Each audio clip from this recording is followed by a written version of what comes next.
Welcome to Geocache Adventures, the podcast where we explore everything geocaching. I'm your host, Shadow Dragon 1.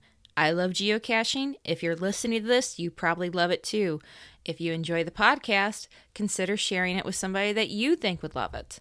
You can also follow the podcast on Instagram and Facebook, and there's a Facebook group as well, so you can join in the fun and share your adventures. There's also a Patreon page that you can join and unlock exclusive content. Hi, everybody. Amy Shadow Dragon 1 here, and with me today is Keith Petrus, FTFguy from FTF Magazine. Thank you so much for joining me. Thank you for having me. So to start off, I like to ask new guests, first-time guest, how did you get started geocaching? Wait, I feel like I've told this story a million times, but yeah, I used to follow a blog, or back then I guess it was more of a blog than it, like being on Facebook or something now. But the character who played Wesley Crusher on Star Trek, Will Wheaton, Okay. the person who played that character had a blog at the time that I was following, and he talked about going geocaching with his two stepsons, and so it kind of put the idea in my head, but I didn't really like jump right into it. At some point, I realized that there were caches in my tiny little town in the middle of nowhere in Texas, South Texas, and I couldn't believe that this hobby had made it to my little podunk town. So I go down to the museum to try to find this cache that I'd seen, and I've only got the Google map view, and of course I didn't find it, and then I gave up. It's too hard, I didn't have the proper equipment. But at some point after that, I think the key was when the iPhone version of the app came out, when I got my iPhone and I could use my iPhone to actually, pull up geocache locations. That was the real catalyst that got me started.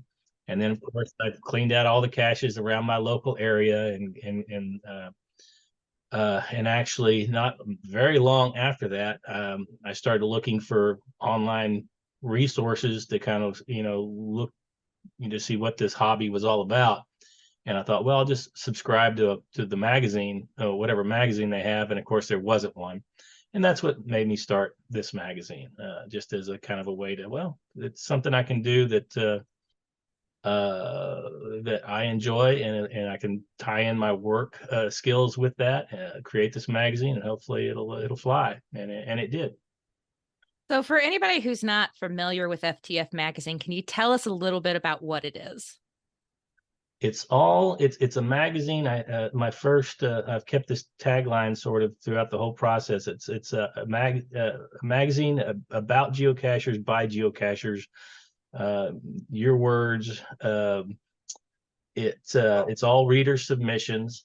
The 99% of the magazine is submitted by the actual subscribers. So they'll submit their stories about, we have little features little categories they can put their stories into. Discovered by while geocaching is a popular one. They're just little short snippets that, you were out geocaching and you saw a bike embedded in a tree, the tree growing around it or something like that. Or you encountered a fawn, a newborn fawn while you were out in the, hiking. So that's yeah. And then of course I ask for people to send in hints and tips and things like that, and it's all by the readers. We'll get stories about events, about individual experiences trying to do a terrain 5 or something like that. And by the way, I should mention right now that the topic of the next issue, for anybody out there who might be a current subscriber or thinking about subscribing, the topic of the next issue is going to be Gone But Not Forgotten. And what I'm looking for are stories about geocaches that have long since been archived, but like were wonderful caches that you wish were still around. Okay. That were memorable finds for you in your past. So that would be the topic of the next issue. As far as the magazine goes, the popular features in the magazine are the milestones. I will publish every milestone. If you I've even published odd milestones. Normally it's like, okay, I found 1,000 caches, I found 2,000 caches, 50,000 caches, whatever. I'll publish a photo of the photo you send me with the milestone, And I've even published odd milestones, like I found 1,234 caches, something that, or I found, some kind of anagram kind of thing. Yeah. For the most part, it's all just number caches. Uh, there's features within the magazine that are really popular. I hide a character called Spartacus in every magazine, and Yes. if you find Spartacus, you get entered into a contest to win a Spartacus pat tag. There's also a puzzle contest that you can enter. And let's see what else. I also have one of the features of the magazine is basically people love pat tags. If you don't know what a pat tag is, it's a little small. It's a little coin about the size of a nickel. It's customized. People order them as like signature items. And I've got a set called Geoevangelist pat tags. And what I'll do is, if you refer a new subscriber to the magazine, I'll send you a bronze Geoevangelist pat tag. And if you refer a second subscriber, I'll send you a silver with pat tag. And if you third, get you a gold pat tag. And then if you keep sending subscribers my way, I just keep sending you pat tags. You start over with bronze, and I keep the cycle going. I think the maximum so far is I've had some people receive like 3 sets of these pat tags. Oh, wow. We're out promoting the magazine. That's pretty cool. So the Spartacus and the puzzle, have they been there since the beginning of the magazine, or did they come along later? In the last podcast interview I did, we had this discussion about when exactly did Spartacus get into the magazine, and I thought it was issue number 1. In fact, I had a little. We were going to do a little contest. And I was like, which issue was the first he was in? And then I realized after scouring the first issue, I couldn't find Spartacus in there, and so it turns out he appeared in the second issue. The second issue. Okay. And the story about Spartacus is that about 3 or 4 issues in, he had been somehow managed to get his photo in every picture, every magazine that I published to that point. So he said something about it was, hey, I've been in every issue. And so I contacted him. I said, hey, man, why don't we make this a feature? You when you go to a meet and greet, just hide somewhere in the background and send a photo, and I'll publish it. And of course that wouldn't work because he was always up in the New York area, and we couldn't just post pictures from the same area over and over. So I came up with the idea of just like, okay, well, send me a photo and I'll Photoshop it into some weird place in the magazine. It's a lot of fun for me because I can put him inside a UFO or or inside a bus. He was on a boat recently. I've done him as cartoon characters also. But it's always the same, based on the same image of him in every issue. And if you find him, you send an email to IFS for I Found Spartacus, IFS at FTFgeo.com, and I put you in this list of people who from which I draw the pat tags. I send out 5 pat tags for every issue for people who find Spartacus. Okay. And if they can't remember the email address, if you go to the website, in the menu, there's a place to go to submit the puzzle and the Spartacus. Absolutely. Spartacus and the puzzle solution at FTFgeo.com. So how often does the magazine get published? I imagine it's a lot of work to get each issue ready to go. Yeah, it's funny. It's since the articles are all submitted by readers who very often are not, professional writers. I do all the production side of it myself. All the content is created for me, which is wonderful. But then I have to go through and do the editing process and go and clean up. I use Grammarly, this grammar checker, just religiously with the magazine. Okay. And even then something slipped through that I find later on. So a lot of the work is simply editing the stories, and then of course the layout of the magazine. Recently, creating the puzzle has become a pretty big challenge for me because you can imagine creating a puzzle for every issue. A custom puzzle is not exactly easy. So you create that one every issue. Every issue, yeah. And it's somebody emailed me the other day and said, I don't know how you come up with all these crazy locations for these puzzles. But a lot of times I'll come up with a puzzle idea first, and I'll say like, okay, what would be a good and then I'll search for the location. If I did one recently that was called Crosswords. Okay. And I was trying to find some crossword puzzle monument or something in the United States, and I couldn't find anything, or some street where it looked like crossroad, or they'd done something like a crossword puzzle on the pavement or something, or Okay. some plaza. I couldn't find it.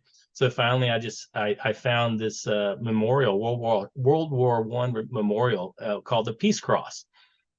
And so I selected that as the final location. So the puzzle location came after I came up with the idea for the puzzle. And I have the most recent, not that anybody can see this on the green screen, but I do have the most recent issue here. And you do always put in, like, you put in the cacher names of who solved the puzzle and received their the gold seal. Yes, the Gold Yeah. Seal magazine. Yeah. Yeah, the Gold Seal magazine. And they always publish the solution of the previous one, so everybody can look at it. And then there's the new puzzle. And I've got to tell you, I have tried to solve these. I've never actually solved one of them. They're not always easy. They're not.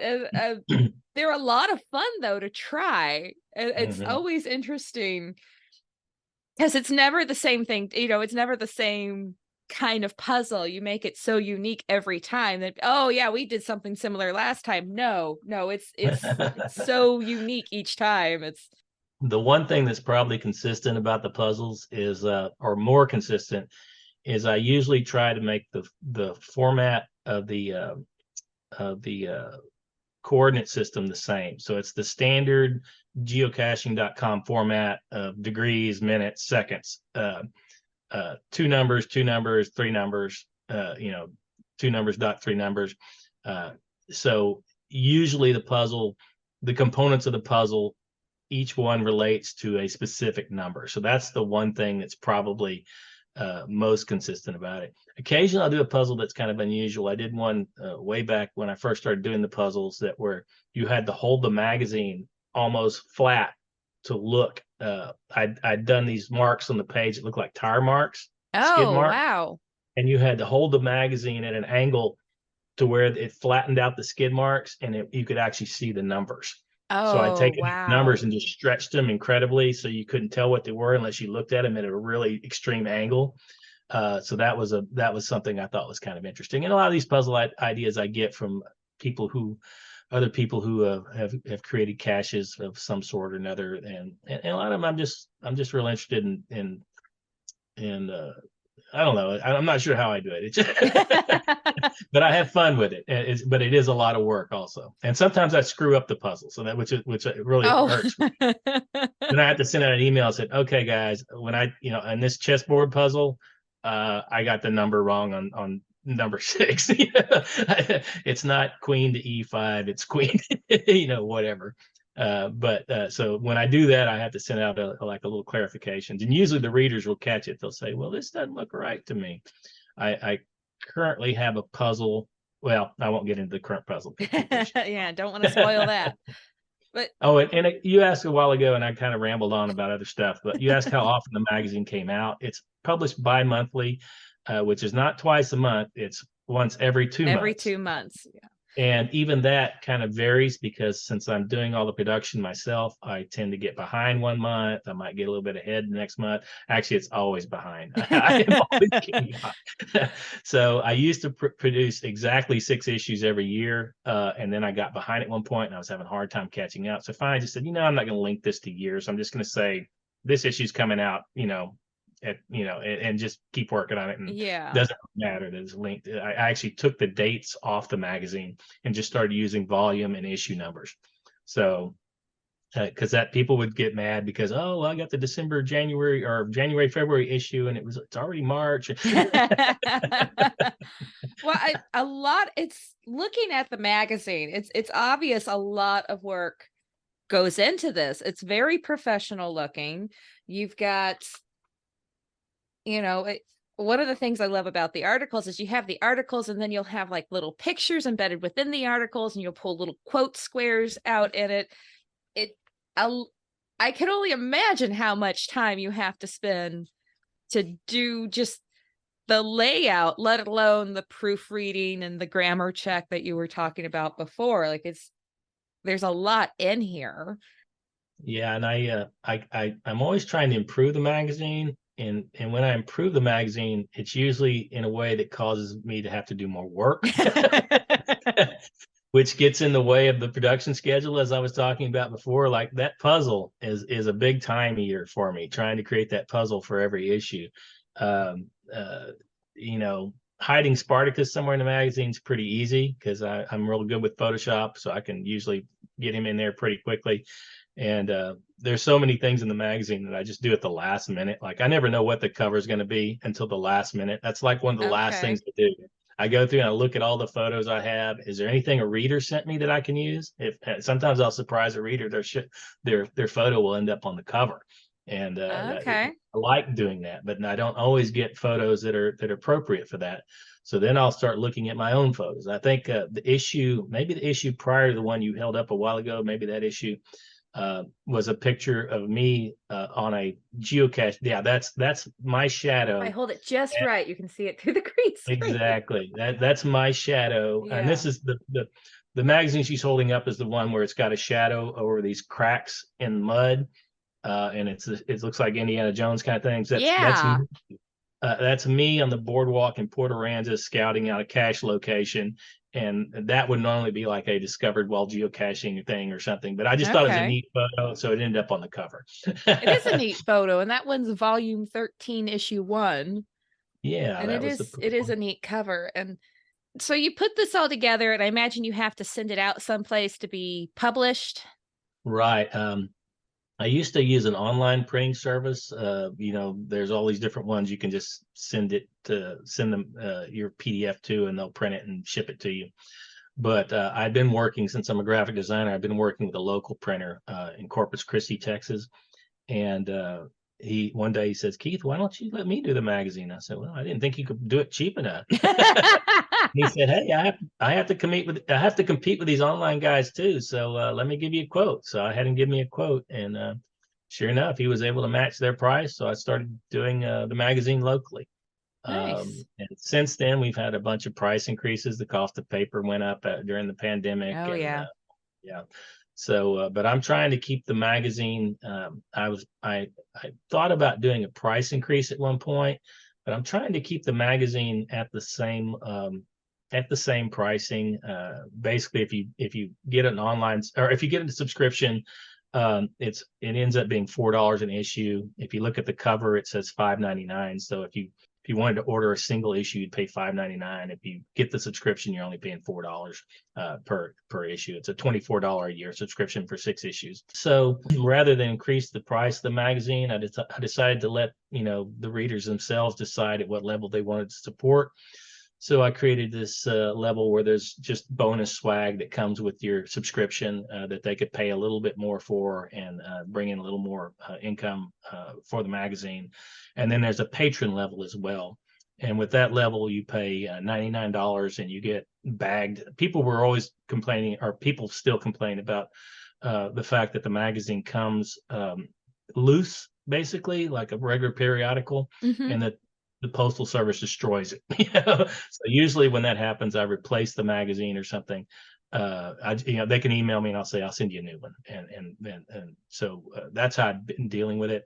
At the Patreon level, you get your magazine in a envelope with a gold seal on it. And these gold seals are trackable, by the way, and they're all individually trackable. So you've got a unique trackable code that's on every magazine if you at the Patreon level that you receive, and it's protected by an envelope. So that, and there's a coin involved and a couple extra pad tags. So I came up with that system thinking, well, I don't want to increase the price of the magazine necessarily. I'd rather just allow people to, voluntarily, depending on how interested they were, send me more money. There you go. So, That works. yes. So, how many copies of each magazine are you printing at this point? We're looking at my subscribership has always been under 2,000. It's not a huge subscribership, but it's like the most gung ho of the gung ho. That's when I talk to advertisers, I say okay, I don't have 1 million subscribers, but these guys are the ones who are going to come to your state to do this power trail. Yeah. Most geocachers are casual geocachers. The people that subscribe to FTF Magazine are the hardcore geocachers who go to Geo Woodstock, who go to Yuma's swag event. These are the guys that you're going to see out and about and going to all the different power trails. And when a Chamber of Commerce publishes their local trail with their geocoin giveaway, these are the guys that are going to go to that trail for sure. Yeah, you Uh, do have there'll be like geo tour ads and stuff in there for people to exactly. be Yeah. aware of. And it's always interesting to see where they're at because those, sometimes they only last the first year and then they change Mhm. out or That's true. Yeah. And the first issue of the magazine that I published, the very first one, I wasn't sure if it was going to fly, if it was going to take off or not. We had a lot of negative. I posted the idea in some of the forums, and people are like, "Oh, it'll never work. You can't make money in publishing anymore." And they were right in that respect. I never really made much money on it, but I was able to make the magazine continue. I've been doing it 13 years now. I can't believe it's been that long. It's wow. in the very first issue, I only printed 300 copies. And there are subscribers I have today that have that first issue. So and that's kind of what I was counting on. I thought, well, if I can get people uh to subscribe and then begin to love the magazine, they can continue they'll continue to subscribe in the future. So it's not just a matter of a one-time thing. A lot of caches it is a one-time thing. I've got thousands of people in my database that subscribed to the magazine for 1 year or 2 years and then dropped out. But and part of the problem, I'd have more subscribers if I did more if I put more effort into trying to drive uh, the advertising of it and everything. Mhm. And I'm kind of comfortable at the level I'm at, so I'm not worried too much. I've got another job. I don't need the money. so, so as long as the magazine's sustaining itself, I'm okay.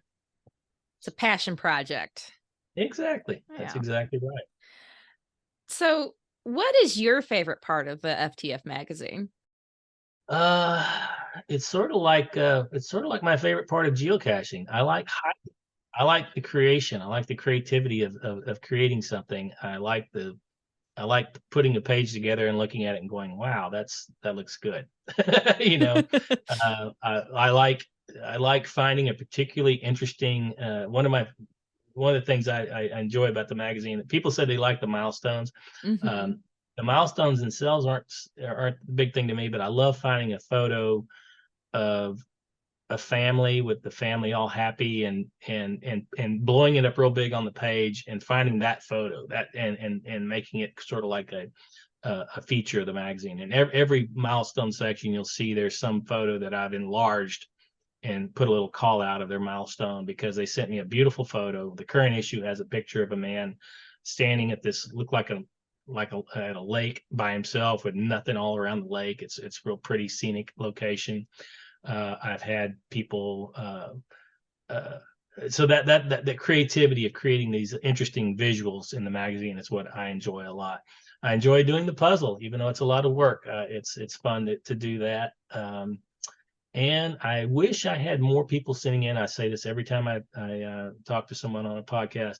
I wish I had more people sending in hints and tips Hints and types of tips. articles. Okay. Like how do you build this specific type of cache? How do you camouflage a cache? And I've published articles like that in the past, but I don't get so many of them. I get a lot of people's personal experiences geocaching and stories about events and things like that. Um, and the problem with the story about an event is that, it's specific to a region. So other Mhm. readers might not be as enamored with, reading about whatever event that happened up in some part of the country they'll never go to. So I like those stories and I publish those stories, but I wish I had more stories to you readers that are listening and potential contributors. I wish I had more stories that were about the craft of geocaching itself rather than the specific experiences of geocachers. Although those are interesting too sometimes, especially when there's something something crazy happens while you're out and about. Yeah. I love Do you ever have trouble deciding what to put into a magazine from what has been submitted to you? it. Yes. Sometimes I get things that I worry about that are that might be copyright Mm, infringement or something like that. So I have to be careful about that. There's a little disclaimer that everybody, when you send something through my website, a story through my website, you have to check a little box that says that I own this photo and I give permission for you to publish it. Basically, this is my content I'm sending. And I've right. had people send stories in and then follow up and say, "Oh, I just realized I saw this photo on Facebook and Oh. it wasn't my photo." And they clarify, and I'm glad they do that because I occasionally, not very often, and it's very rare that anybody complains, but once in a while you get somebody say something like, I didn't get permission for this to happen. How did this end up in the magazine or something? And I'm like, sorry, somebody submitted it, and usually they're okay with it. But that's something I have to be careful about. Absolutely. So how can people contribute to the magazine? Stories at FTFgeo.com or FTFguy at FTFgeo.com. Either way, stories is good because basically it automatically transfers. I've got a automated kind of email reply, and it'll move their story into the correct folder. And if they send it to Okay. stories at ftfgeo.com, otherwise I have to go through my email and kind of parse through it that way. Same thing with I found Spartacus. If you do ifs at ftfgeo.com, it will reply saying you either got it right or wrong, and then it'll put it in the folder so I can go and log your find. So there are a few things. I think I've got a little disclaimer there saying like, "Hey, this is an automated message. If you included information you need me to see immediately, email me at this address." Okay.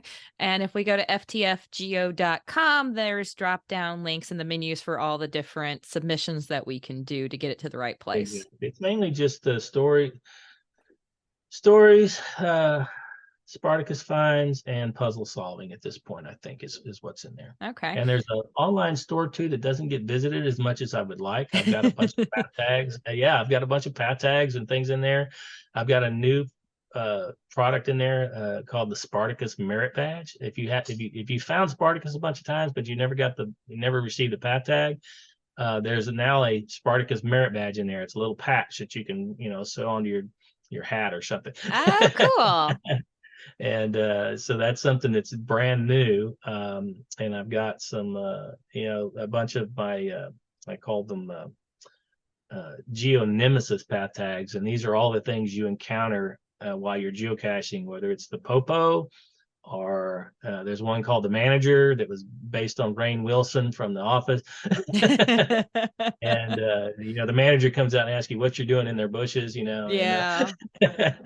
and then there's poison ivy and deer flies and mosquitoes and chiggers and ticks and all that other stuff. All these things that geocachers encounter, I made into a series of path tags. I think there's a total of 14 of them. Nice. When you're setting the topics for the issue, how do you choose those? Sometimes readers will write in and I'll give credit if they do. The geocaching garb, I think, is the name of the previous issue, or maybe this issue. I can't remember. Anyway, yeah, it is this issue. I'm pretty sure. Was submitted by a friend of mine named Ken Hartland. He sent the suggestion in. So I thought, well, that sounds good. What do you wear while you're geocaching, and why do you wear it? So it's kind of random. Usually I dream it up at some point. I think I came up with the one of the current issue, which is basically what's your favorite archive geocache that you'd like, you wish you could go or made a big impact on your life or something. So yeah, it's mostly me. Occasionally it's a reader submitted suggestion. Okay. And where can people go to keep watch for those topic announcements so that they can contribute to it? That's a good question because normally I send out an email to all the people that have subscribed over the years, get an email saying, "Hey, this is the topic of the next issue." And it's kind of random. I don't necessarily publish it anywhere except for in the magazine. I take it back. If you look, I've started recently. If you look at the editor's notes in the magazine, I usually include the next topic in that section. So that would be on page 1 of the magazine. you'll see that information. And I'm going to double check to make sure I didn't miss issue. Yes, the next issue's topic, gone but not forgotten. So that's going to be on page 1, or you can check your current issue to see what the next issue's topic is going to be. And I should be able to continue doing it in that way. And then I'll be sending up notices also. Okay. Is there anything else you want to tell us about the magazine that I maybe didn't ask you? Yeah, well, probably. Let me look here. I've got a little list here. I made some a little cheat sheet. First of all, I think we talked about prior to the show. I'm trying to give back a little bit to people who listen to the podcast and listen to my episodes of podcast. And one thing I was going to say is that on the publication date of this podcast, if you subscribe on that day, I will include an additional path tag in your swag pack. You already receive the current cryptozoology path tag, Dover Demon, and then you'll get an additional random path tag from my collection if you subscribe on that day. You also, so by that day, I guess we should tell them that the air date is what we're referring to, and that right, is January 3rd. So if somebody is listening to this after the fact, then it may be they're listening it from a month or so after it's aired. Yeah. Unfortunately, you won't get to participate. But yes, January 3rd is for all those out there listening. I tell you what, just because that's a good point. Some people do listen later in the week. Go ahead and let's just make it for the week of January 3rd through 10th. 3rd through 10th. Okay. Subscribe during that time, you get an extra path tag. January 3rd through 10th. Yeah. And tell them Shadow Dragon 1 sent you, so I can. And you can get a Geoevangelist tag. I've got a couple actually. I've got one full set. Awesome. And I've got the bronze of this. I've got a second set started. I've got a bronze of my second set started. So I've got a path tag holder I 3D printed just for those, and I'm hoping to fill it all the way up eventually.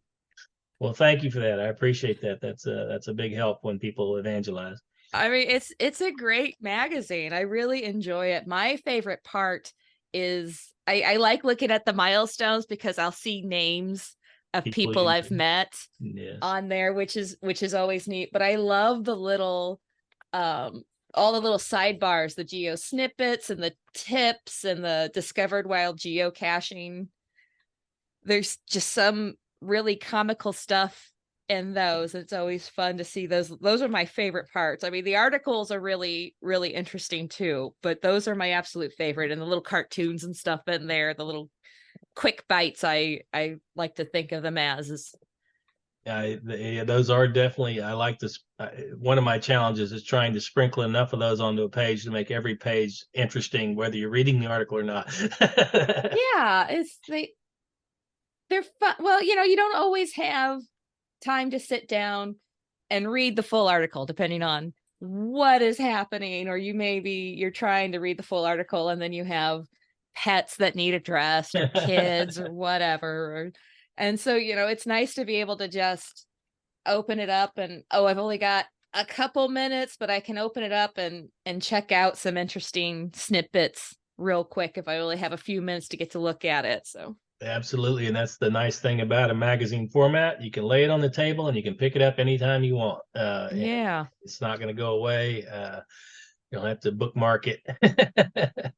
But speaking of the magazine and the content, I was going to also offer to anyone who wants to see a PDF of the current issue, if you'll email me at FTFguy@FTFgeo.com, I will send you a digital version of the magazine for you to peruse if you're considering subscribing. So just send that to FTFguy@FTFgeo.com and I'll get you a copy of the magazine that you can look at yourself.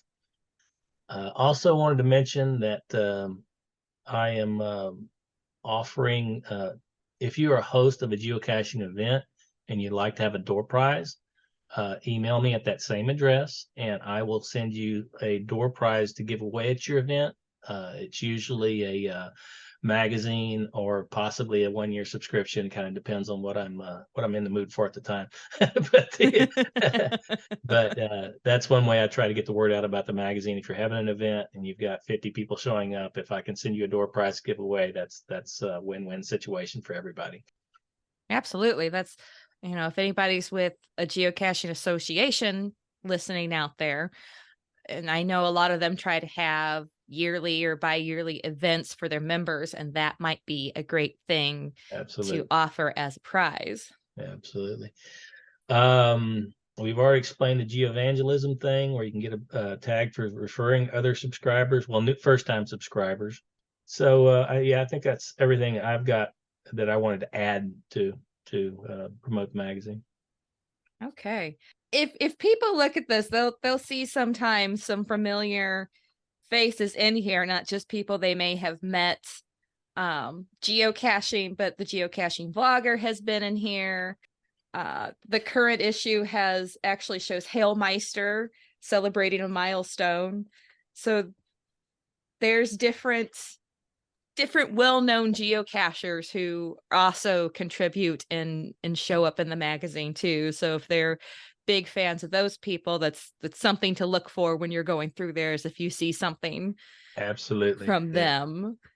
And Var of Harkin, Lee Katz, who has become a friend of mine thanks to this podcast. I know he likes to contribute, and he's had several good articles posted in it as well. So if you're looking through stuff, he doesn't have one in every issue, but I definitely recommend checking out Lee's articles when they're in there.